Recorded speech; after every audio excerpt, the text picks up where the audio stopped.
on skill-based treatment in schools. I'm Amy Cook, BCBA and Community Manager from Rasmus, and we're so excited to have you all here. We wanted to empower you to make a meaningful impact on even more students through SBT today. To kick things off, I'll provide some insights into Rasmus and then introduce our founder and CEO. Following that, Dr. Greg Hanley will give a comprehensive overview of SBT in schools. Next, Dr. Claire Egan will present on achieving meaningful outcomes using PFA and SBT in schools. Then our Chief Commercial Officer and advocate for 1 Million Kids, Rachel, will elaborate on how Rasmus enhances the SBT experience. Finally, Dr. Hanley and the team will be here to answer your questions. I want to share a little bit more about Rasmus. Rasmus is an ABA clinical software company that was inspired by our founder's son, Rasmus, who was diagnosed with autism early on in his life. Our goal is to help deliver the highest quality behavioral therapy services to 1 million children with autism by helping the people who help them: behavior analysts, techs, teachers, parents, and clinical directors. We provide the best clinical platform so you can keep the focus on the child in front of you. With that said, I'll let Nikolai introduce himself and share how SBT has impacted his own family. Thank you so much. Thank you so much, Amy. And thanks everyone for joining. This is, I think this is the largest amount of people we've had joining one of our webinars. So I'm super excited about that. I'm very thankful for a lot of people putting a lot of faith in what we're doing here and being interested in what we're doing, and especially also of course what Greg Hanley and his team is doing. As Amy mentioned, I have a very personal connection with SBT from my own perspective and with my own son. We're from Denmark originally, and Rasmus was in school in Copenhagen in Denmark and struggled a lot with that and had some really like bad experiences with school, unfortunately. We moved to Dubai after he'd been in school for a few years, but with the with some luggage for him to the point that he had troubles even just entering a classroom. It was really difficult for him to be around that. The school was really helpful and working a lot together with us on that and with him, and really trusted that he was able to and could benefit from being in inclusion and being part of the whole school experience and school environment. Unfortunately, it was very difficult, and we kept trying all kinds of things together with the school. But he actually, for a period of time, and this was with COVID as well, so there was a lot of things that were difficult at the time. But at some point, he was even in a like separate building from his normal classroom, and there was a lot of tension around this, and we were like seriously considering if we were doing the right thing. We really trusted that we could see he made friendships in school, and there were some bright sides, but there were also some very like severe incidents as well that were very challenging for us to handle. At some point, I had a conversation with Greg about this, and he pointed to SBT and said, I am completely convinced that Rasmus can do this, and that we can help him with this, so we gave it a shot and worked very closely together with the school on this, with his learning support assistant in school, with his classroom teachers, with other parents as well, in implementing the whole SBT program for him. And even though things still were very challenging in the very early phases of that, we also saw very rapid progression with some things that we had not thought that we had thought we would see far out in the future, actually, with these things. He transitioned to the same building towards the classroom, and gradually transitioned into a more and more normalized school day for himself. There were ups and downs on the way in many ways, but we could really see that he also became happier and happier about going in the mornings and coming home in the afternoon, which of course is kind of like the parameter that you somehow have to measure things on, whether things are actually working and whether it's not just adults making plans for kids, but also a kid that seems to be thriving more and more, and we really did see that. So that was a really good experience, and I think he was in the SBT program for like intensively for like between 6 months and a half year or something like that, until he really transitioned into like full-on classroom experience. So really appreciated that. Wanted to share one thing, a little video with you guys from where this all what this all led to, and where this all ended for him in primary school. So this is Rasmus graduating his primary school after being back in the classroom, after getting back on top of things with on the academics and stuff like that. He was in a British school, so that's that's the whole experience here. Yeah, this was probably the happiest day of our lives as parents, to see him so proud of himself, see all his classroom friends sit there in the audience, clap of him. Yeah, just really supporting him in that journey. Yeah, sorry, I'm actually getting slightly emotional about it still when I see this video. And now we're in the US. He's transitioned into middle school. He has full days in middle school. His less and less support with that. It's following the regular curriculum with his classmates.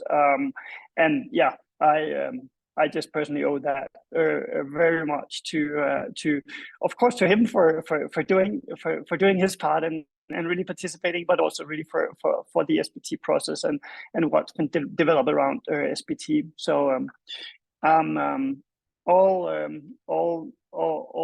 good thoughts from my side, and yeah, happy to share that experience with you guys here.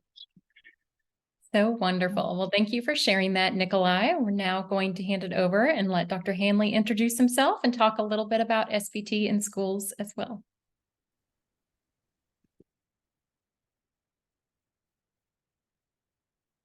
Okay, very good. Can you give me a thumbs up if you can hear me, Amy and team? Okay, very good.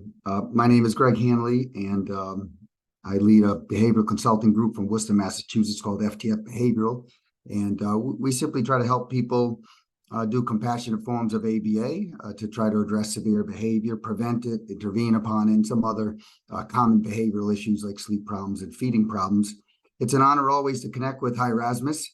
We tried to get this skill-based treatment platform or process into different platforms for a while now, and we're never successful. And we need to find somebody who had two things, the smarts to program it and the heart, the motivation to do it well and to stick to it, because it's hard to program intermittent, unpredictable things like we're asking for. And we found that in Nikolai and the Rasmus team and Rachel and Amy. And so again, I'm really happy to connect and share a little bit, just an introduction on what SBT is, where it is now, and then really hand it over to the expert, my colleague, Dr. Claire Egan, who's really been super successful transitioning kids with SBT into schools. And so I'll give you a short little treatise on SBT now.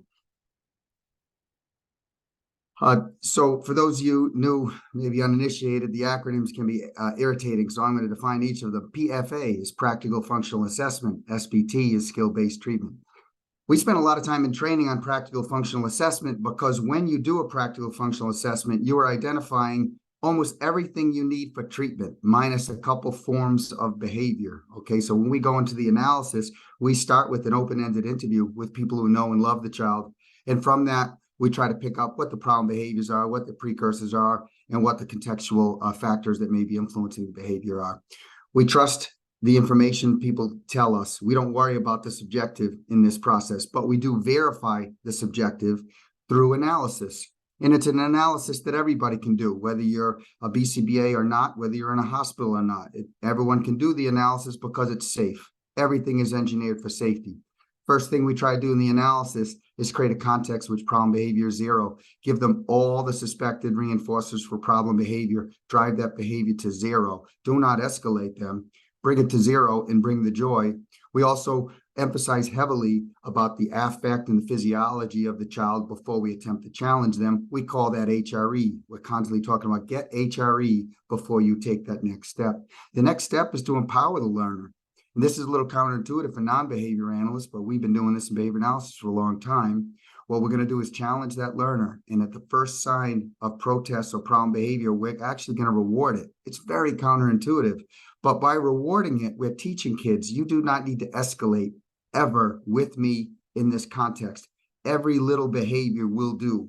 We try to teach kids that we see you, we hear you, we understand you. By so doing, we turn on their behavior and turn it off. That also empowers the teacher. It teaches them that no matter what the conditions are, they know how to turn off problem behavior. That's what the PFA is all about, bringing the joy, empowering the student, empowering the learner. It doesn't take a lot of time.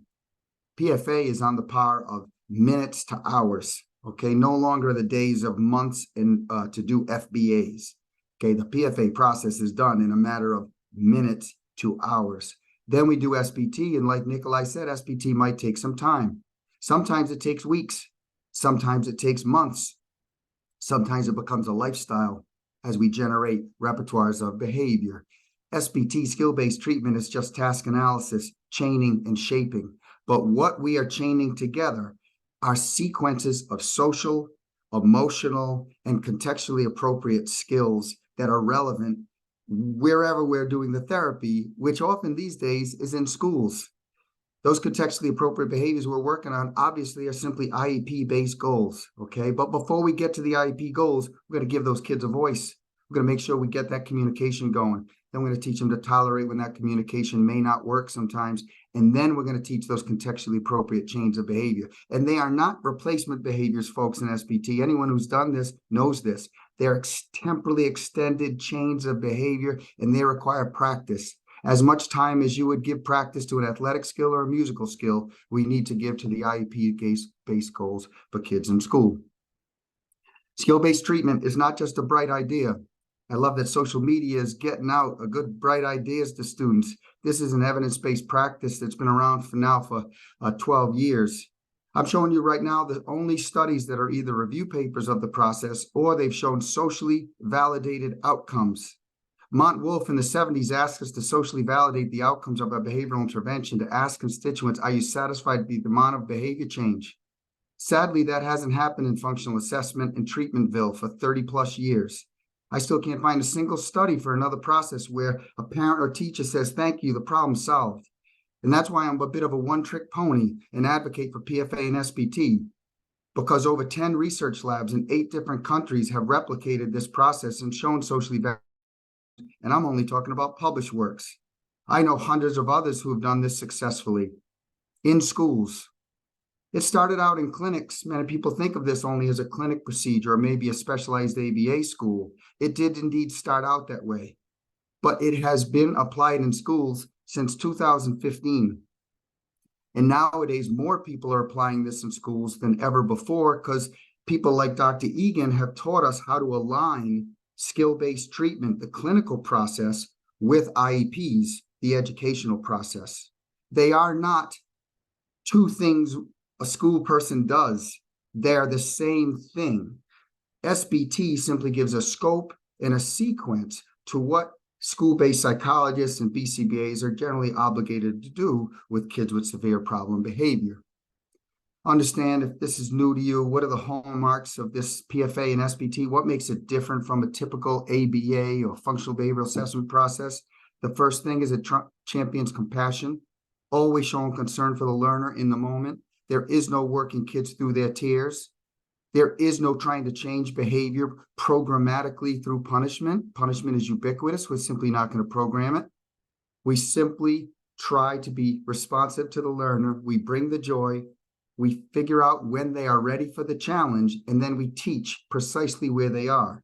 We first accept their first responses to challenge, and then from there, we shape and chain together skills.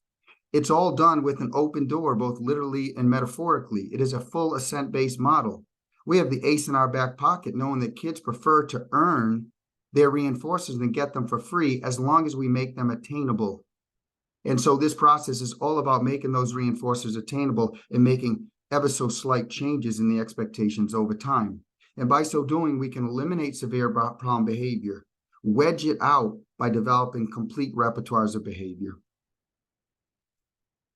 If you want to learn more about this, there are two places you can go. There's more, but I'll show you these two.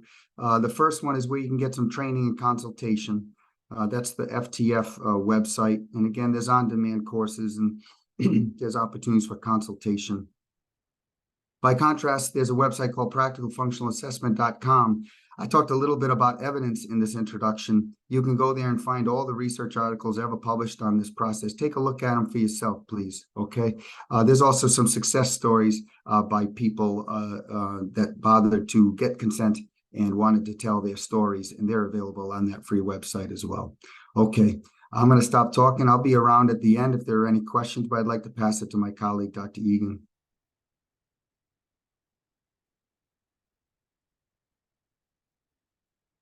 Thank you so much, Dr. Hanley. Dr. Claire Egan will be presenting. I am going to put in the chat some handouts that you should be able to, hopefully that one works. I'll get another link if it doesn't, for some handouts that go along with her presentation.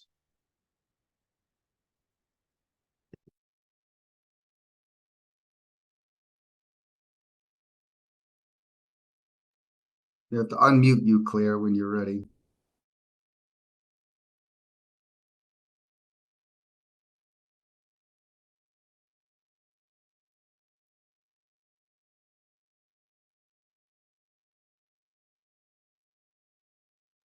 Sorry about that. Let me reshare my screen. Thanks so much for that introduction. Much appreciated.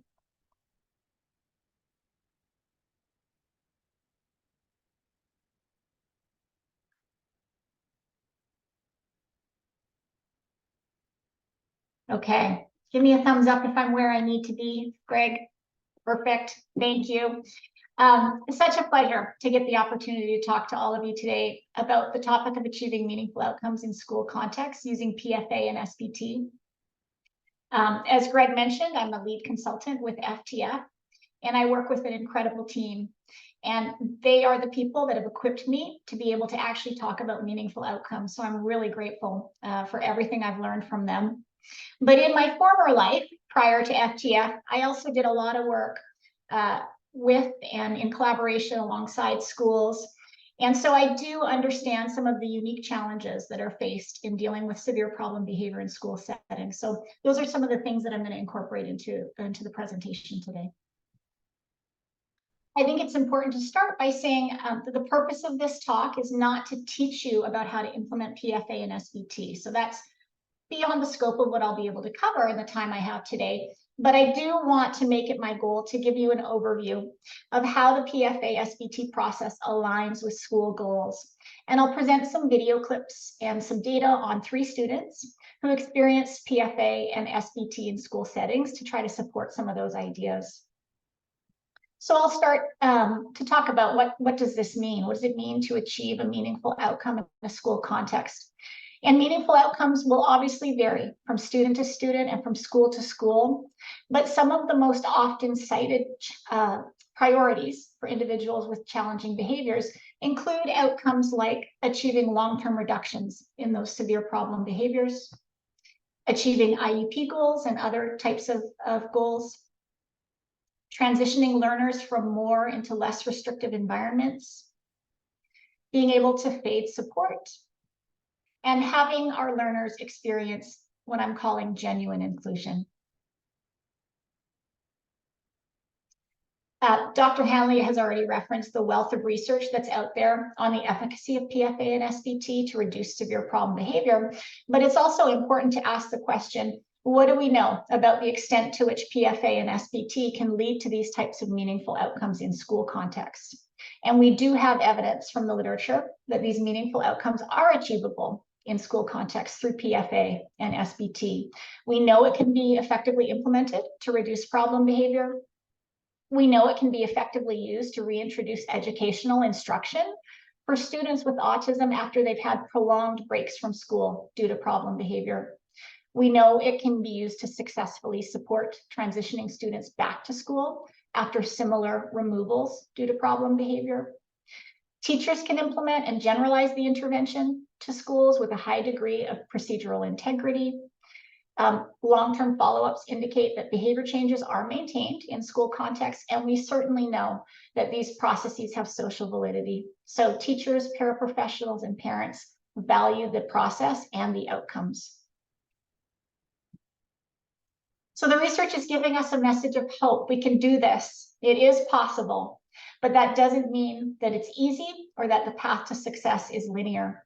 There are school-specific barriers and considerations that need to be navigated as we make our journey towards these types of meaningful outcomes for our students. And a good starting point is to have a strong understanding of how the PFA-SBT process aligns with the goals and priorities that school-based teams have when it comes to meaningful outcomes. And that's really the purpose of this slide, to illustrate the goodness of fit that exists between the sequence of steps in skill-based treatment and the commonly cited goals that schools value when it comes to supporting students with challenging behaviors. So in skill-based treatment, we always begin by replacing problem behavior with communication. We then build cooperation by teaching toleration, relinquishing, and transitioning skills. And then we move into skill building. And this is where IEP and other priority goals for the school really can be incorporated. And then finally, we work on making learning contexts more challenging and generalized, with the goal of extending the learner's cooperation into real life contexts. And this can include contexts with faded support and opportunities for meaningful inclusion. But it is a first things first process. And here's where we begin. So we always start with these early steps of replacing problem behavior and building cooperation. I'm going to talk through these phases in skill-based treatment step by step and use some students as case study examples to illustrate how we move from the introduction of skill-based treatment all the way to achieving some meaningful outcomes. And I'll start with the early phases of communication, toleration, and cooperation. And I'm also going to share some lessons that we've learned along the way. So I've included some video clips and some data for 3 students who received instruction in PFA and SBT in schools. And there were a few reasons I chose these 3 particular students. So they each had different profiles. They had all received PFA and SBT support in a school, but each had slightly different contexts. They all progressed in consultation to at least a CAP 6 challenge or to generalization and extension. We had permission to share their data and their videos publicly. And most importantly, they all taught me some things that I didn't know about how to be successful in public school contexts. So I'll start by introducing these little people. DM was a 5-year-old male when he started. He came with a lot of letters after his name, and he really had lived quite a complex life for a little person. When his mom brought him to our program, it was kind of the last stop on a long list of unsuccessful school experiences for him. So by the time he got to us, He'd already been expelled from 6 preschools due to what was described as explosive and aggressive problem behavior. He transitioned also into foster care during his time with us, and he just encountered a lot of challenges along the way. He was a student who engaged in frequent aggression directed towards peers and adults, and he also engaged in property destruction. And he would have these extended periods of escalated behavior that could go on for, up to 40 minutes at a time.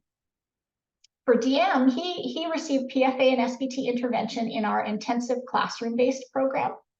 And due to his problem behavior, it was decided that he would defer kindergarten and attend our program instead. And the goal for our program was to transition him into grade 1 in a public school setting.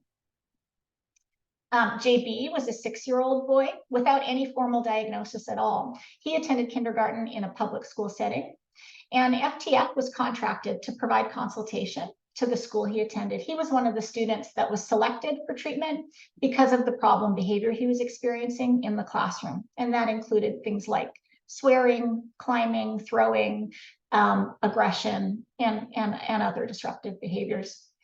We coached his incredible team in the PFA SBT process, which was initially implemented in a pull-out space in his school and then generalized back into his classroom. And finally, JP was a 9-year-old autistic boy in grade 3 in an elementary school.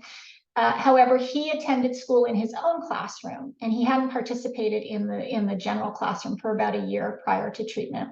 And this was another school that contracted with FTF to support their team to learn the PFA SBT process. And JP was one of the students that was selected for treatment because of his behaviors. He had tantrums, aggression, and extended periods of protesting. And so we started PFA SBT in his own segregated room and then worked towards returning him to his classroom. Despite all these differences in context, our goal for these students was essentially the same: to successfully transition them into a mainstream classroom in a school setting. Here's some information about the students' early treatment. We started skill-based treatment and taught them to communicate the my way response in response to challenges. We taught them to tolerate when their requests were denied, and we taught them to give up their preferred reinforcers and transition to areas of high expectation to prepare for learning. And these data show just the mean number of trials that each student required to master those 5 steps, as well as some mean numbers for the mild problem behaviors, or R2s, and the more serious problem behaviors, or R1s. Overall, all 3 students varied in the number of trials that they required, but they were all able to successfully master these steps with relatively low numbers of R1s and R2s. And just to make a note, although DM had higher numbers of R1s and R2s, one of the changes that isn't reflected in these data is that they represented much milder forms of the behaviors than prior to intervention. So I'm going to show next a video example, just to show you what some of these early steps looked like for these learners. I want you to notice some things that these successful teams were able to achieve in these videos, because I think these are some of the things that are key to success, and they're difficult to achieve in school contexts. So the first is this idea of synthesized reinforcement. And each one of these 3 students had reinforcement contexts that were difficult to achieve for one reason or another. One of the students required such a genuine commitment on the part of his implementers to pretend play, and it was exhausting for the team to keep up with what he wanted, but they did it. They did an incredible job with that. Another student's team made the difficult decision to reintroduce a gaming switch back into the school context. It was something that had historically been removed because it had been associated with problem behavior. And that was a difficult decision for the team to make, but they decided to bring it back in for SBT. And another student really required quite a bit of flexibility around being able to leave the treatment space and venture into other areas of the school. And again, this was something that required some troubleshooting on the part of the team. At the start of the process, we also sometimes need to learn to let go of some of the things that we've been trained to do as educators or interventionists. Success with some students actually lies in our ability to say less, do less, ask for less from our students, push boundaries, jump in puddles if we need to, and sometimes just relinquish control to our learners. And these are things that can be really difficult, particularly in the school context. These teams that I worked with in this talk did this exceptionally well. And we're never finished with SBT until we can reintroduce hard things and hold students to a high standard. But we already know we can't start there. Students with severe problem behavior are telling us that. So in this video, we see just a couple of clips. One is a really nice synthesized reinforcement between implementers and the students, and it just shows you the level of flexibility and energy that they were putting into the reinforcement context. Let's get started.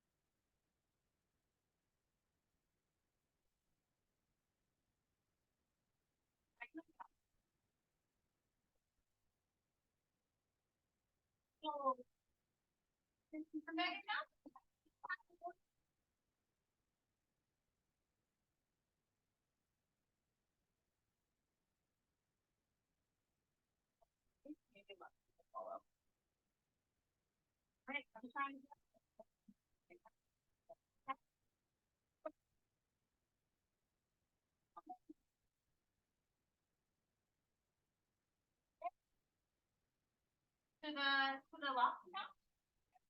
You ready? Go to the yellow? Yeah. Okay, are you ready? Yeah.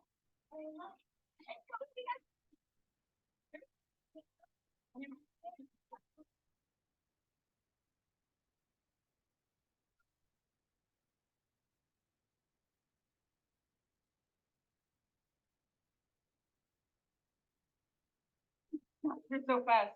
All right, I got out of my car.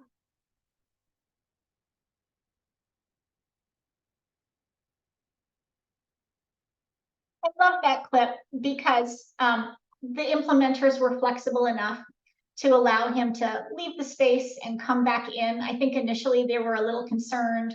There was a lot going on in the school at that time, but they went with it. They made it fun, and it turned a situation that could have been one where we were putting in boundaries and creating problems. They let it go, and it turned into just an opportunity to build rapport with the student and teach him that he had a little bit of control in that context.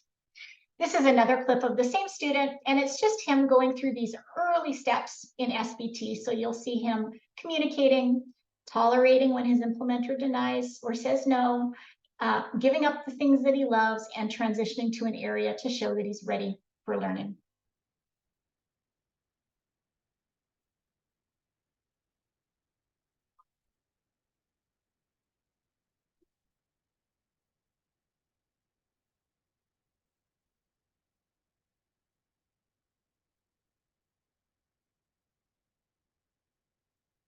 Breathe now. No, sorry.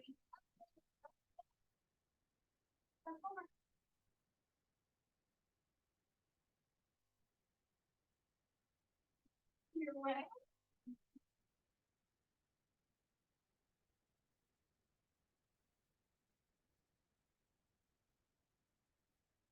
Okay. So these students were all able to successfully navigate the early stages of PFA and SBT, but it was not without its challenges, and we really learned some valuable lessons along the way. We learned that being successful in schools sometimes requires a philosophical shift. And we know PFA SBT requires us to start with the give, and Dr. Hanley talks about that. Sometimes that's inconvenient, sometimes it's time consuming, and sometimes it's messy, but it's critical for our early success. And this can be difficult to achieve in schools because the prevailing culture in some schools is in philosophical opposition to that basic idea. This process really pushes us to always place our values over procedures. We always make the decision that is the safest, the most televisable, and the most dignified for our learner, so that we have to be willing to step out of power struggles to do this. And this can also be a hard sell in some schools. If you're struggling to create change in a school environment that you're working in, I've included some examples of resources that might be helpful for you here. There's a more comprehensive list of these items in the handouts, including links on how to access them. So you'll have access to those as part of this talk. It's important to assess the school environment right at the very beginning, prior to even starting PFA and SBT, to make sure you've got all the components in place that you need to be successful. So this involves asking some questions like, does the school team have the willingness to create space and time for the child to access their personalized or synthesized reinforcers? Does the school team have the willingness to support, for example, the implementers being able to attend weekly meetings to talk about and troubleshoot and train? I've also included a resource to help you with this in your handout. It's an example of an ecological assessment. And it's really just a list of questions, things to think about, things that are important philosophically and also just logistically. What do we need to plan for this process to be successful? And finally, it's important to communicate with all stakeholders right from the very beginning and to foreshadow some basic understandings about the process. And that just helps all team members set reasonable expectations. So everybody needs to understand that building skills takes time. Behavior reductions are expected right at the very beginning in the treatment context with PFA and SBT, but changes outside of treatment, that comes when we begin the process of generalization. It's also important that everybody understands that we're still working to hold students to high expectations without the process. Skill-based treatment does not mean that the student does what they want without limits. The reason we emphasize the give is because we also want to take some of the time. We ask the student to do hard things and to persist and to learn, and stakeholders need to understand that too. Once we build these foundational skills, we're ready to tackle skill building. And this is the CAB 3 to CAB 5 part of the SBT process. This is where the design of our SBT branches becomes really important. And for the 3 students that I'm talking about today, we chose branch goals that considered what was both challenging and important for their success in the classroom context. So for 2 of our students, DM and JB, one of the things that triggered problem behavior for them in the classroom was lack of adult attention. And so we built a branch to try to address that. We made sure one of their branches was teaching them how to independently work and play so that they could tolerate those conditions.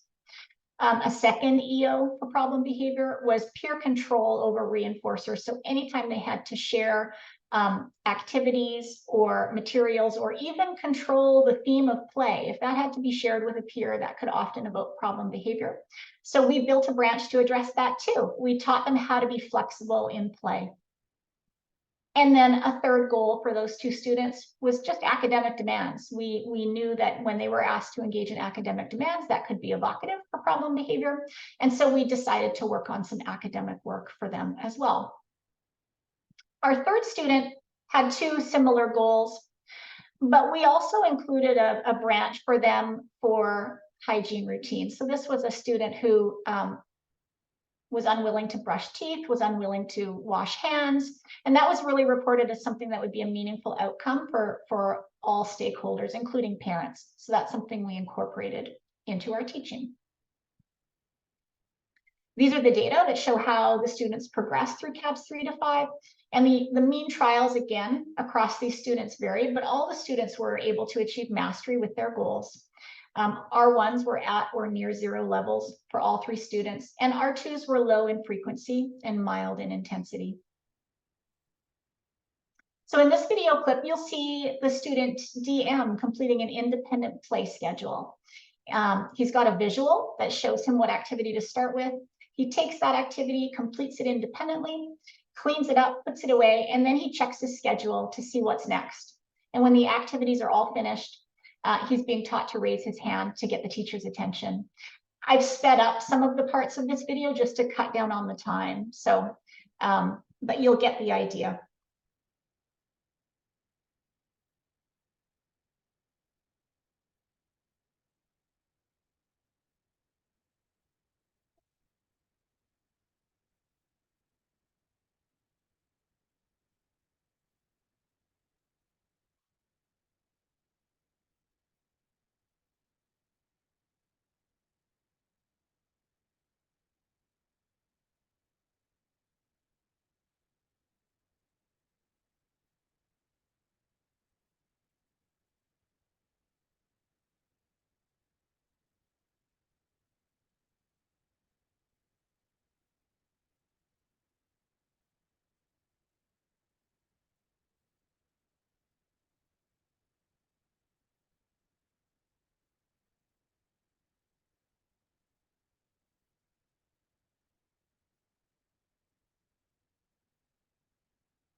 I love the little dance that we get at the end of it.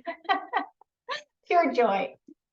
There's a wide scope for selecting SBT branch goals, and there are lots of sources of data to consider when we're making these choices, but here's a few school-specific recommendations. So first, we want to consider what the evocative learning contexts are for your students. Is it math? Is it being asked to work independently? Or is it having to share materials or toys with others? Whatever it is, we can design branches so that they directly address these evocative contexts to teach skills that could occur instead of problem behavior. Another consideration is just what's important to the relevant stakeholders. And with schools, the number of stakeholders is pretty broad. We got to think about the student themselves. We want to think about parents, and we want to think about all the members of the IEP team. We've got SLPs, sometimes OTs, classroom teachers. Everybody's got priorities, and we want to make sure that our process is reflecting the priorities of all of the stakeholders. We want to think about IEP goals. So consider aligning the SBT branch goals with the learner's existing IEP goals. This might be helpful supporting you in allocating time for SBT sessions in schools, and it might also provide an effective process for ensuring the student actually masters these goals.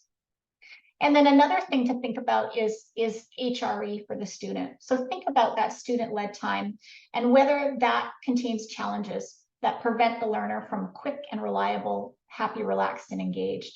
And it could be useful to build branches or goals that address some of the areas of development that are missing for the student, that are preventing them from really establishing a reliable HRE. I mentioned this previously, but we do expect pretty immediate reductions in problem behavior during treatment once we begin SBT. But it's still important to have a plan to follow for how to deal with challenges that might arise during outside treatment time.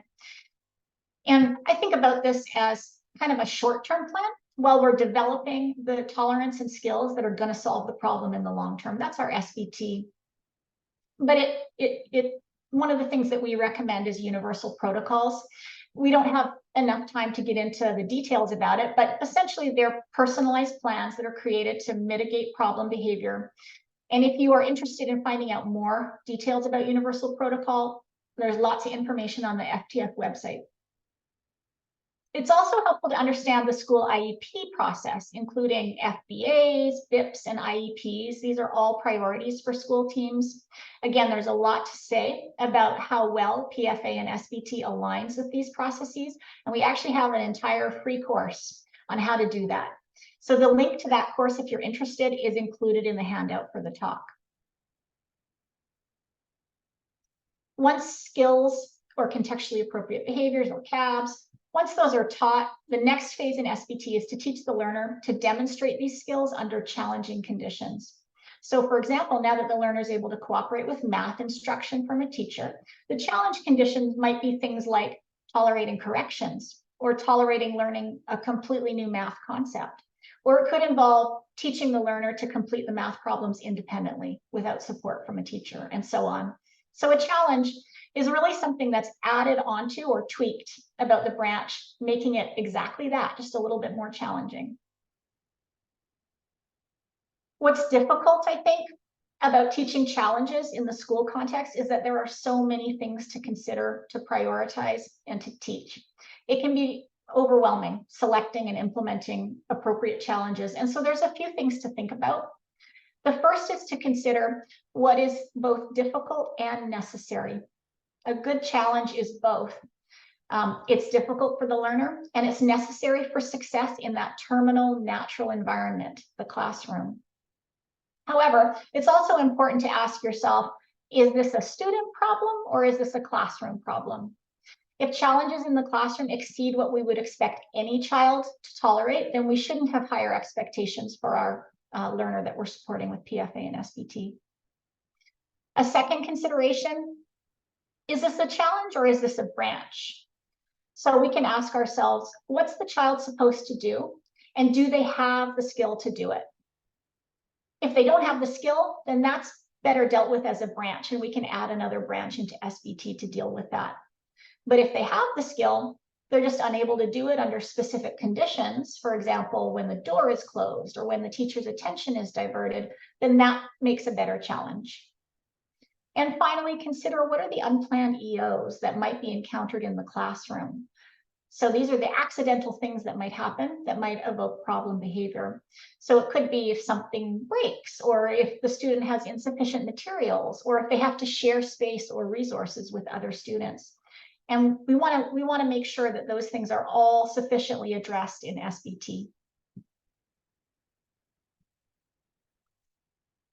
Here's a tool that can be helpful in helping you identify what those challenges might need to be that are specific to the learner's classroom context.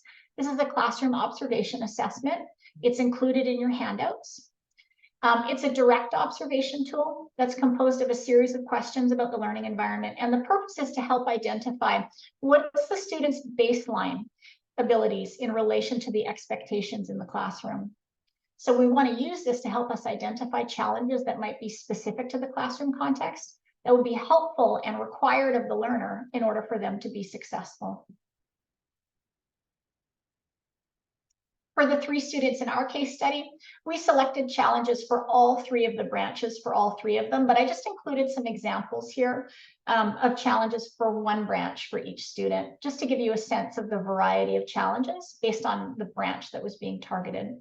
So for Deanne, in his academics branch, some of the challenges included being prompted and corrected. Another challenge was being observed. He really didn't like it when people were watching him work, but that was something that was encountered in his classroom. So we decided it was important to prepare him for that. He didn't do well when the teacher's attention was diverted, and he also struggled with when tasks were interrupted or changed unexpectedly. So we built those in as challenges. For JB, we had a branch in place for him to learn how to be flexible with play. And so some of the challenges were when we got to his really high valued, most preferred toys. And the other thing that we taught as a challenge was how to handle it when peers opted out of playing, when they didn't want to play anymore. And then for JP, in that hygiene routine, one of the challenges was that he would complete that routine independently. So without having somebody in the room with him, kind of guiding him through it. Here's a video clip. So this video is JB learning 2 of his challenges. In the first clip, he's working on his shared play branch. And the challenge is that the implementer is asking him to share items that are really highly valued. The reason we chose the challenge is that this is something that evoked problem behavior in the classroom quite frequently for him when peers touched or played with items that were highly valued to him. And then in the, oh, actually, I think I just have 1 clip. Let's play it.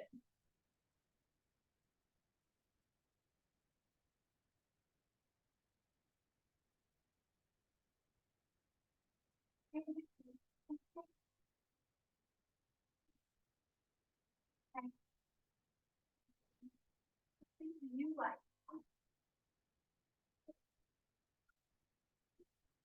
I can have it.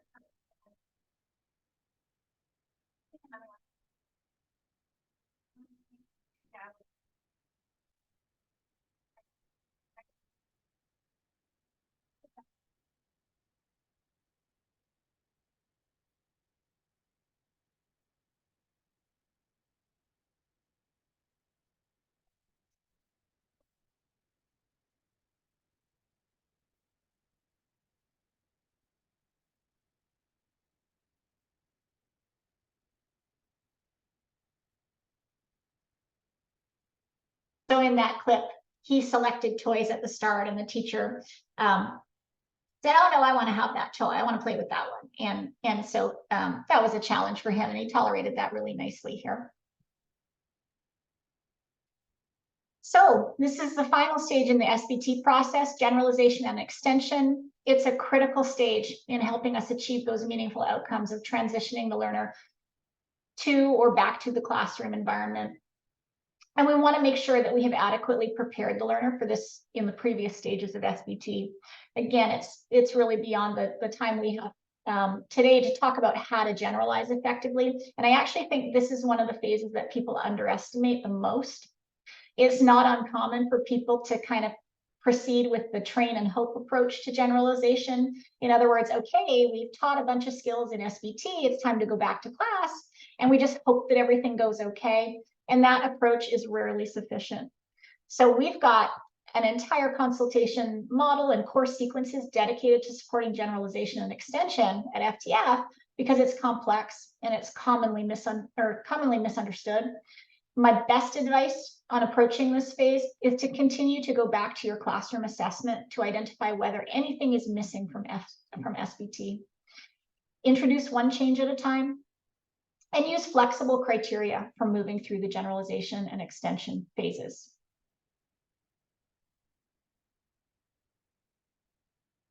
So here's some outcomes from our 3 students that we followed. We were able to have really successful transitions for all 3 students into their classroom environment. DM transitioned successfully into a grade 1 program. We followed him and provided support to the school team for the first 4 months of his transition, and he did exceptionally well with that transition. And he was also able to master all of the terminal objectives in the branches that we chose. JB has done extremely well too. He no longer receives one-to-one support in the classroom. Lots of decreases in problem behavior, and he was also able to master his terminal objectives. And his classroom teacher reported that peers are actually now a part of his HRE, which is a really nice outcome for him. And JP is in the process of transitioning back to his classroom. He had really successful reductions in problem behavior all throughout the process. And he also mastered all of his terminal objectives across all the branches. So we found that our case study was pretty consistent with what the research has shown. We were effective at eliminating some problem behaviors. We were able to either reduce supports or fade supports for some students. Our students achieved their educational goals, and it was socially valid. This was a process that was valued by stakeholders. We've encountered lots of barriers in the implementation of PFA and SBT in our own practice in schools. Some of these barriers are in our control to change, and some of them are not. But this table is just a list of recommendations and thoughts to consider before, during, and after the implementation of PFA and SBT that will hopefully help support you and your team to achieving a meaningful outcome. And I've included this in the handouts for you. And one of the handouts you'll also have a copy of is this list of resources. So this is also designed to help support your efforts in planning for some of the common psychological, logistical, and training barriers that you might encounter. I want to just quickly say a huge debt of gratitude goes to the incredible professionals who did all the hard work with these young learners that we talked about today. So big thank yous to Kaylee Bogdan, Lauren Amiot, Danielle Weiss, and the entire team at SBAI. Awesome. Thank you so much, Dr. Claire Egan. That was just fabulous to be able to watch those students thrive and to see how SBT can be implemented in the schools. So I am going to hand it over to our Chief Commercial Officer and advocate for 1 million kids, Rachel, and she's going to share a little bit how Rasmus can enhance the SBT process. Hi, everyone. It's so good to see you all here. I'm just going to quickly show you what it looks like to implement SBT on Rasmus. We have a lot of folks that are in clinic settings, but also in school settings that are using Rasmus to help equip their parapros and teachers and staff to successfully implement SBT. And so I'd love to share what that looks like for you all. All right. So first off, we really want to disseminate this. And so we've made it available to everybody in our library. You can simply go to your library on Rasmus and add the SBT template to any learner's profile. When you do that, it'll automatically add that to the learner. And we've created some instructions along with FTF that are pretty broad, but will help you keep focused on the values first and foremost. And so we have some basic instructions, some things to consider during each step of SBT. And then there are also some targets that are going to be in there by default. The nice thing about this is these are customizable. So as you're getting particularly into the different branches, you can really customize what those branches look like, what the text or how the text appears for your staff, and really individualize those for your learners in a really easy way. So I would love to show you from kind of an RBT's perspective what that looks like. So whenever they're getting ready to start with a learner, we always take you to a preparation page. So with SBT, for instance, I can always check out those instructions. And one thing I do want to mention is you can add video models here on Rasmus that can be available in the instructions for the implementer. So I know Dr. Egan was talking about the importance of generalizing the skills to different environments. And one way you can do that really nicely is with the video models, so they can see exactly what it should look like at each stage for that learner.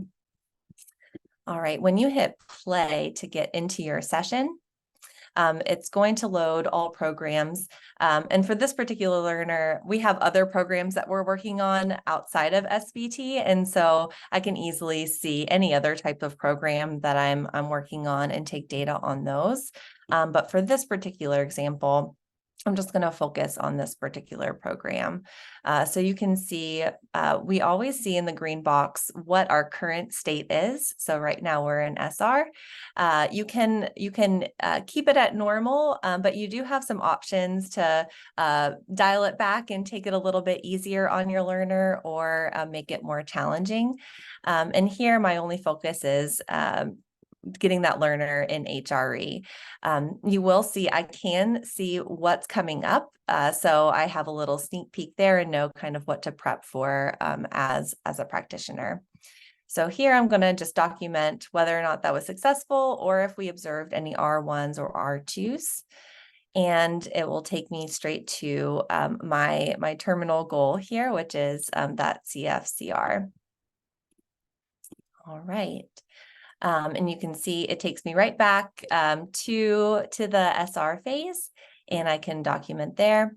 And it's going to randomize what trial I'm being brought to here.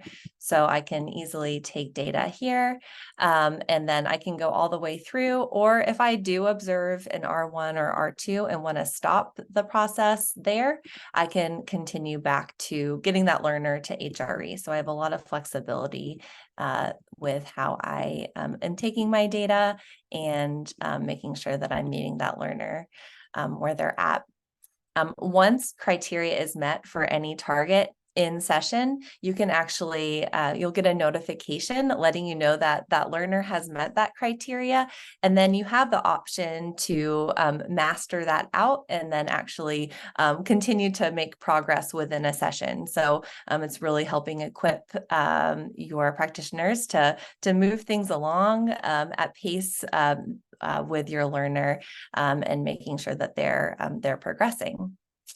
I'm going to go ahead and stop sharing, and I want to throw it now to Rob Spain. He's a BCBA in some schools in California, and he's actually using Rasmus in the school setting.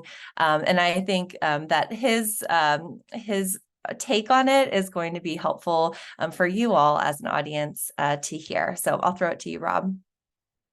Hey there, everyone. So I am a school-based BCBA working in Central California. We have been using SBT for a while now, but most successfully, we've been using it with Rasmus. This has changed and continues to evolve. The compassion in our school district is, we tell everyone, creating joy is a requirement and empowering students is a requirement of doing this. We start with our kids with the most challenging behaviors. We've been working with various software platforms for 20 plus years, and this is the first one we can give to our techs in the classroom that they like and makes the whole process easier rather than more work. So that's a huge bonus. We've got about 26 team members now, mostly RBTs, that are working with the platform in some capacity. We're also using Rasmus for our RBT training, as well as implementation of our SBT protocol. We're starting off as our first year. We're implementing with a small and growing group of kids. The perceptions have been great from the school district that we're in, from the members of our behavior team. The basic perception is that's a lot easier. From the special education teachers and special education technicians, they're saying, I get it, I can do that too. And when people see us doing it, they go, we want that for more of our kids. Can you do that more often? Can you show me how? So Rasmus in a school-based setting is increased our efficiency, it's increased the buy-in, and it makes the whole thing a lot easier to do. Awesome. Thank you so much for sharing, Rob and Rachel. We're going to go ahead and open it up for some questions. And Dr. Hanley and Dr. Egan, I don't know if it's easier for me to kind of read them to the whole group, or if you want to go through the Q&A and pick some and read them out loud. We've got quite a bit. I've been monitoring them. If you don't mind, I'll take a stab at combining a few. Awesome. First, there's a lot of questions about specific clients, and we really can't give that kind of feedback, but there were some overlap on questions where there appears to be some head-directed SIB that appears to persist in reinforcement despite the child being HRE, etc. Historically, behavior analysts, we would call that automatically reinforced SIB if we've done a standard analysis, etc. I will tell you that that is a complicated behavior to treat. We do see that. I strongly recommend, if you haven't seen that before or treated that before, you get consultation. I very rarely say these things. You need consultations. I've seen people around the world do this process from a free website without consultation. However, when it's head-directed SIB that is persisting despite your best efforts, I strongly recommend you get consultation. Those of you who are credentialed in the process, we do a thing at FTF called Big Ideas and New Discoveries. We invite all credentialed professionals to these. The next, the one in January, I believe, is on treating automatically reinforced head-directed SIB. In that talk, I will describe how we need to walk away from the concept of automatic reinforcement. It has not served us well, and reconsider the notion these are tick-like behaviors, and reconnect with the behavioral literature on treating ticks. There's a lot more to it, but I hope you understand the main point. The main point is those behaviors are serious, hard to treat, and you need consultation for those kinds of behaviors for sure. There was another question about food. A lot of questions about foods. There's some moms here that had some questions about foods. Okay, so I understand as someone who likes to cook for my children, I understand the emotion and these kind of questions. Listen, folks, if you can get away with doing SBT without food, do it without food. But if you leave the door open and they leave to search for food, that means you got to include food. If you include food, we say normalize and formalize it. Serve it up like grandma would, in a plate, on a bowl, in a bowl, a snack-sized portion, on a mat, with a placemat, with napkin, with water. If the food's all done, go to the kitchen and have them help you prep for the next snack. Normalize and formalize food. Finally, if the student has issues with obesity or genetic disorders related to food, like Prader-Willi syndrome, etc., we have a program called Food Happens. Food has to be put on a time-based schedule. It's a very delicate treatment. Again, that requires consultation. So don't use food unless you have to. If you do, normalize and formalize it. If you can't, please seek some support from folks who work with Prader-Willi or folks with metabolic disorders. Okay, I'll stop talking for a minute, maybe pass it to Claire or Rachel or Rob to answer some of the other questions.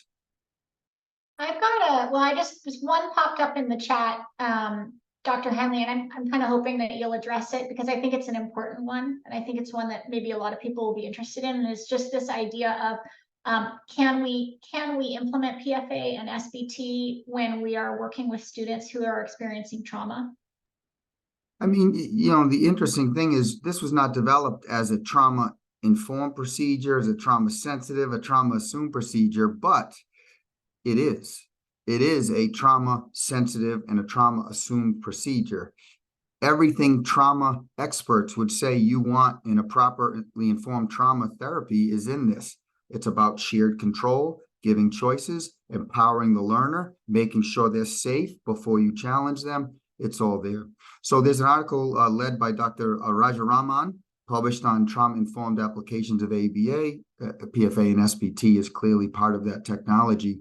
And it's evolved to make it more closely aligned with trauma-informed care as we become better collaborators with those in that space. So listen, if you have a client that has a significant or a known trauma history and you're a behavior analyst, this is an extremely important process. And in fact, I think we should be doing this process in trauma-sensitive forms of ABA with all clients, independent of trauma history. We kind of use those clients with trauma histories to teach us how to generalize those approaches we take with them to all our clients so we don't traumatize kids in the name of therapy going forward. So please give this a shot if your student has clear and obvious trauma history. Awesome. I saw a couple questions on ratios, particularly with watching the videos, Dr. Egan. Would one of you mind sharing a little bit about what should be good ratios when implementing SBT in the school setting?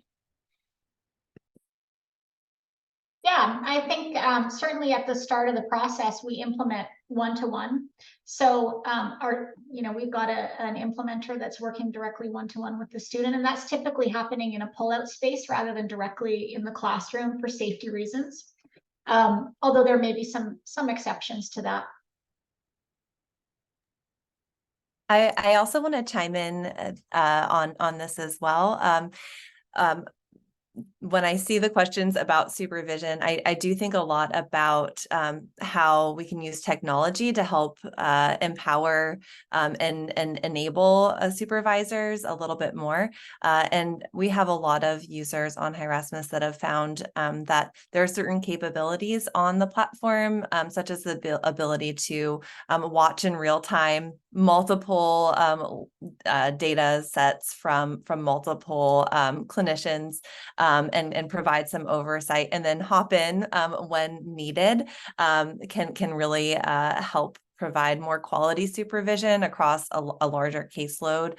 And then also the ability for that direct person or clinician to be able to add a video and then have a supervisor provide feedback asynchronously as well. So that can help the ratio problem a little bit for quite a few. I'll add to what Rachel's saying and what Claire just provided. Please note some of the questions suggest some problems, and it seems like the problem is often rooted in two things. One is that they're trying to implement this in a non-one-on-one situation. Understand, this is what they call in schools a tier 3 intervention. This is one-on-one therapy. It is not meant to be done in small groups unless you're already expert at doing it one-on-one. I have colleagues that do it in small groups, but they were expert already in the one-on-one version, which is the primary version. Second, it is a pull-out procedure. I know that's a bad word sometimes in schools, and you're going to have to work within the regulatory system to make this happen, but it is not meant to be done in a classroom with all the noise. If you're worried about other kids being jealous of the reinforcers and it being disruptive, we want you to do it the way it's described in the research, and that is to pull the child out to a new context without any contextual control of behavior. Get control of the behavior, teach the skills, and then transfer it back to the school. Do some people do this in the classroom from the drop? Yes, that's acceptable. But again, that's acceptable when you've already probably become expert in this. First case, I'd probably bring them outside and get to that quiet spot. The next thing is, this is hard to do with those data sheets and whatnot. The data sheets work, but it's hard. This is so much easier, as Rob has described, when staff have the proper tools. And this is the reason why I link up with Hirasmus. This Hirasmus platform is made for direct implementers to do this with much, much greater ease than they could do otherwise. If you're a BCBA, you might do a little direct in school, but you're relying on the EAs and the paras and the RBTs to do this. And this app really helps make that happen.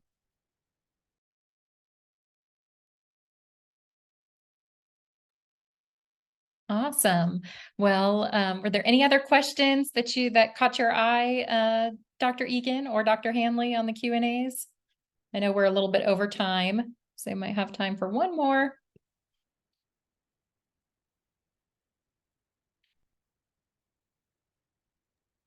Sorry, I lost track. I tried to amalgamate the questions. There's a lot of good ones. I'm sorry if we can't get to them, but please reach out to us and figure out a way to connect. But I appreciate Amy for you pulling all this together and being such a wonderful host, and I appreciate everyone being here and giving this a shot. Understand expanding your scope of competence, scope of practice is hard, and so thank you for giving that a shot. Try to do it under ideal conditions first, not the most challenging conditions, and try to use all the tools available to you. Okay, thank you. Absolutely. Thank you everyone for attending today and learning and growing with us. I did put in the chat, I'd love to connect. You can follow us on LinkedIn or Facebook for future events and webinars. And thank you so much for being here today. I hope everyone has a great day. Bye.